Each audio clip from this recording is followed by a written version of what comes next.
much. And just in case anyone's wondering, yes, this is the second time you've seen this dress on the stage today, because Wednesday and I have marvellous taste.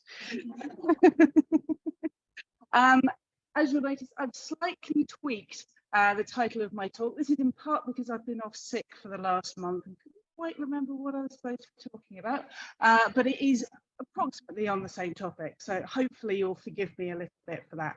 But yeah, what I wanted to talk to you about today was some of the things we've been doing around UK biodiversity training or UK natural history training in the museum, what happened around the pandemic and where that's at, what position that's really put us in now. So there's a few interesting things that have been going on, but I'd like you to cast your minds back initially to 2014. You remember those days pre-pandemic, pre-Brexit? It was marvellous. And and our Identification Trainers for the Future project had just started. This was one of the HLF Skills for the Future funded projects, during which we brought 15 trainees into the museum to spend a year with us in 3 cohorts, learning identification skills, learning skills in museum work, and developing their own expertise in UK natural history. And this project was absolutely fantastic. But what it did for us as a museum was it allowed us to explore new ways of training people, of bringing skills to new and different audiences, which was a real sort of change in pace for, particularly for the Centre for UK Nature, where I work in the museum, a real change in pace for how we approach training and how we might evolve into that sphere. Oops, wrong button. Good work, Steph. So this type of training we found by the end of that programme was very, very effective for training a low number of highly motivated people who can and have for us gone on to do fantastic things. We've now got our ex-trainees doing all sorts of things across the country, from working for Natural England, for the RSPB, for wildlife trusts, several of them in museums, several of them back with us in the Natural History Museum, which is fantastic.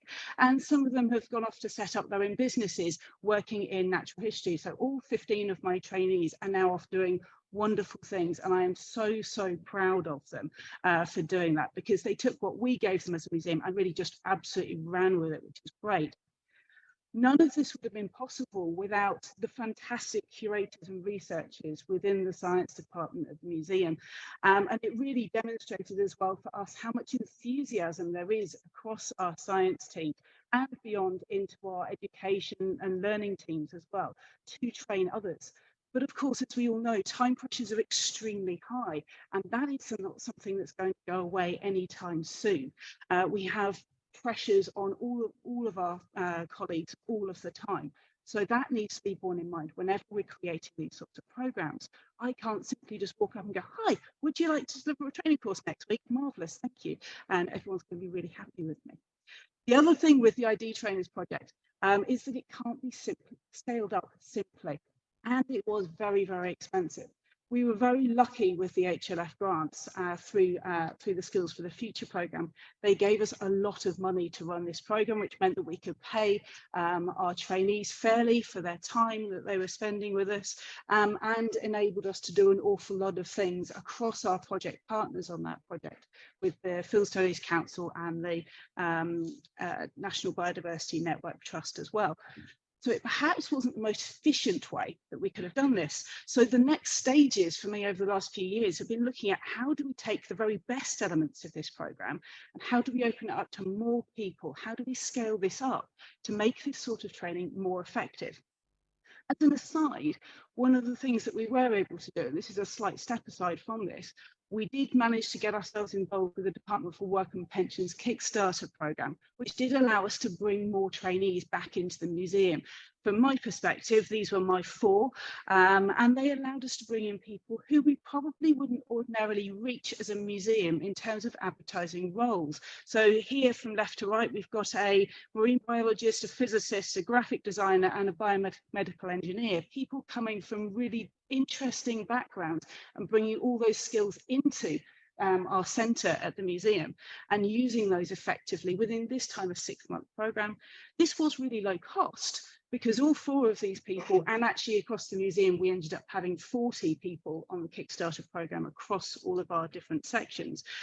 they were being paid on universal credit. So for us as a museum, it wasn't actually something we were spending money on while our trainees were developing in their roles.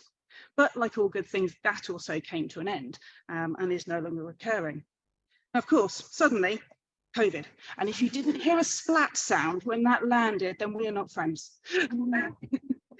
So for us at the museum, of course, for everybody, this was a huge disruption to our programme. Post the ID Trainers project, I've been looking at working on developing face-to-face training courses, which were supposed to be launching in 2020. We were going to have this marvellous programme of courses by which people could come into the museum, they could do fantastic training with us, building on all of that learning and experience and expertise we developed during the Identification Trainers programme. This was going to be marvellous. People were going to come from all over the country. They were going to come and spend time with our curators. They were going to come and do training courses. They were going to learn a whole range of skills, not just in the life sciences, which is where ID trainers were, but we were going to bring in our colleagues from earth sciences as well and start teaching people about geology and paleontology in the UK and combining in all of those museology skills as well. But of course, COVID, the museum is closed. People cannot travel, we're all stuck at home. And of course, much like everyone on their Teams calls, this brought in the rise of online training. Fortunately for my circumstance, at the end of the ID Trainers project, I'd actually managed to underspend on that budget. And HLF had allowed me to purchase a 5-year contract on a Moodle package. For those of you who perhaps haven't come from an academic or teaching background, you might not have come across Moodle. This is an open source online training system which allows you to basically upload lectures and files and all sorts of things, create quizzes. It's used by a lot of schools, colleges and universities. So we had this package which I was intending to use really as an addition to face-to-face training. But fundamentally for me it was there. So I had a chance here to try and salvage something from my training ideas. Now, what I ended up doing was creating a new 6-week training program. That meant I had to learn a lot of new skills very, very quickly. I have never in my life been interested in editing videos, creating videos, directing videos. Fortunately, I didn't get as far as singing the theme tune, but you get the idea. Having to learn new skills around new software all very, very rapidly with very little support was a real challenge. But we did it collaboratively across the museum science team. It did mean changing our approach substantially. You see up at the top left, I had to teach botany. So this new course that I was creating is covering botany, entomology, geology and paleontology. And I lived in a flat with a very small garden in the middle of Vauxhall. Really glad I had a garden at this point, because what I ended up doing was buying a lot of plants in so that I could demonstrate plant ID, because I couldn't even get to the museum's wildlife garden at this point. So I'm filming these things in my back garden using plants that I've bought, and I'm trying to propagate in my back garden and not kill. I don't have the best background in horticulture, I have to admit. I'm very glad these all survived. But sitting on my dining table, trying to work out camera angles to try and demonstrate how you prepare herbarium specimens, calling on my colleagues in entomology and trying to get them to help me by creating videos on how to pin and preserve specimens, as you can see in the centre there with Katie valiantly attempting not to get her hands in the way of a camera while trying to prepare a beetle specimen. And on the bottom left, me using my small patch of garden to try and demonstrate pitfall trap creation. But it allowed us an awful lot of invention. It allowed a lot of scope to try out these new things, including creating new ID guides and things like that. And a lot of people have now seen the inside of my flat via Teams calls. Of course, coming out of the end of the pandemic, so it started to look at hybrid teaching itself might work. So started to develop a second phase. We decided in the end, actually, this online training 6-week course actually worked quite well. So we thought we'd keep that. But then we wanted to take people a bit further and look at how hybrid teaching would work. How we get them to do some of the lectures that we would normally do online, that we would normally do face-to-face before they come into the museum. Does that help people? Does that facilitate people to learn from us? Of course, in the full knowledge that for a lot of our work, you need specimens, you need microscopes, you need that hands-on time with collections and with live specimens as well. So we've been trying over the last year this new programme, which is our developing skills in UK natural history, where we've tried to get people to sit and watch the videos, the lectures in their own time, then come into the museum for just 2 days. And I was hoping that 2 days was going to work. Of course, this has required me to ask for even more help and support from my amazing colleagues across the museum.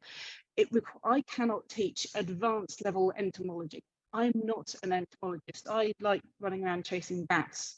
I'm not going to teach you advanced diptera skills. I need my colleagues to be able to do that. And of course, increasing time pressures, lots and lots of workloads means that I'm having to compete for resource with my colleagues, who I'm then having to try and give confidence and new skills that they might not necessarily be that thrilled about in teaching and delivering online course content.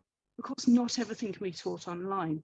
Unfortunately, this isn't one of the circumstances in which I'm going to stand here and say this was an absolute outrageous success and we've taught hundreds of people, they've all come into the museum, because actually this is where we had a significant problem. We know that not everything can be taught online, but I've had classroom situations last year in which I had more teaching staff in a classroom for 2 days than I had students. The issue that I've got, and I don't know if people are experiencing this across London, beyond London. I know that within London, this is consistent across a few of my colleagues who are teaching programs within London. But I've had classroom situations where I've had 3 students turn up. I might have 50 online doing just the online things and thinking that that's enough to help them get those skills. But issues of cost of living crisis, the expense of coming into London, the expense of staying in London, and a concept of it's just more time away from family, time away from work. I'm finding that if I'm asking people to come in time and time again, they're simply not doing it. And I don't know if that's consistent across the country and other people are experiencing that. But certainly I know the Field Studies Council, when I've been talking to colleagues there, they've been saying that same thing. For us, for the museum, what we're mostly looking at for the Centre for UK Nature is we are reverting most of our training for this year is going to be taught online. We're in the process of upgrading our online training platform significantly to enable us to scale up what we do as online training. I'm delivering courses. Our Urban Nature project, which you've probably heard about, is also delivering courses. And we've now got a new short course program called our Masterclass program being run by our Graduate Centre, which is also delivering online training. That, of course, means that we can have national reach. We can get information out to lots and lots more people. But my concern is that it's really broad and it's not doing what we do best and what we love doing best, which is getting people hands-on with specimens, looking at them in detail. There is one other opportunity, which I'm just going to take 1 minute to talk about, and that's the Natural History GCSE. Now, if anyone wants to come and talk to me after the session today, I'm really happy to talk about it. But for the last nearly a year now, I've been the scientific advisor for the Department for Education on the initial content for the Natural History GCSE. And you can absolutely guarantee it's got museums and collections in there. And of course, this is fantastic. We need to get these young people interested and engaged with museums, how wonderful our collections and that opportunity is, and their teachers as well. And one thing I've been looking at on NatSCA website, of course, is how many collections we have scattered across the UK. This is something we need to be thinking about as a collective, I would argue. We need to think about actually how can we work across the British Isles? How can we start to engage with these sorts of programs if people aren't willing to travel to a central location or unable to travel to a central location? Is there a way that we can possibly do this together? So I'm going to kick off our question and answer session by asking you folks a question, I'm afraid. Yes, this is audience participation time. And I've got 2 questions for you folks. First of all, I'd be really interested to hear if other people are finding the same issue. If you're offering hybrid training, are people reticent about coming together? I'm already seeing some nods, so I'm glad that's not just me and it's not just everything I've done. But secondly, is there a way, and if so, what support do we need as a collective? We've got, what, 80 people here from NatSCA. Is there a way that we can possibly work together to try and create something which supports face-to-face, hands-on learning in UK natural history? and skills, and helps people develop these skills, particularly given the forthcoming natural history GCSE. Can anyone think of ways that we can do that together? Over to you.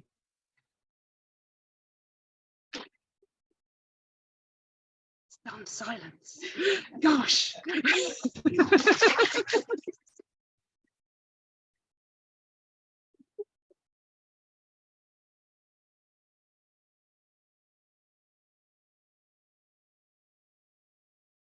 Yep.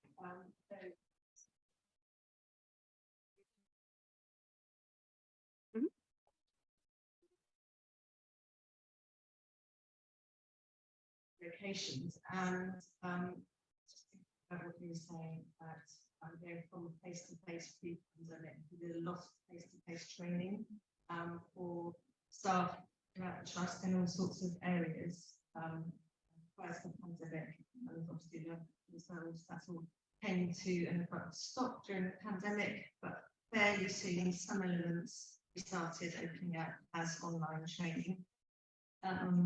As we came out of the pandemic, we have found that there's a real appetite for returning to face-to-face. So mostly the questions that we get asked are, when is it all going to start up again? And our answer is the same as with you, is that we're going to be offering hybrid training. However, we're finding, unlike yourselves, I think our hybrid training property style is a little bit slower to get off the ground for various reasons. So there were some elements of collections care that we are purely offering, and then regionally we're starting to offer small face-to-face trainings. And I would say I'm not finding the issues with this.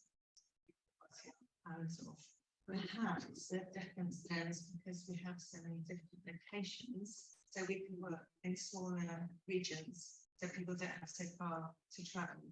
And I think as well, we find that people still understand the benefits of being hands-on and also of sharing and talking to the people working in the same field. So as long as, yeah, I mean, as long as financially and getting the time away from work aren't barriers, which they can be, people really, really want to do face-to-face. And I think that's, as we move forward in the National Trust, that's what we get, is that hybrid way where we will deliver developments online, but we don't want to lose what we have lost the face-to-face, but just trying to get it back again to the rest of the demand. Yeah, so I think that, so for people online who perhaps didn't hear that, I'm going to summarise probably very badly, but fantastic comment from National Trust saying how keen a lot of people are to come back to face-to-face training, but perhaps the advantage there is the regionalised nature of having multiple different properties across the country. So yeah, that's really interesting, and great that people are coming back as well.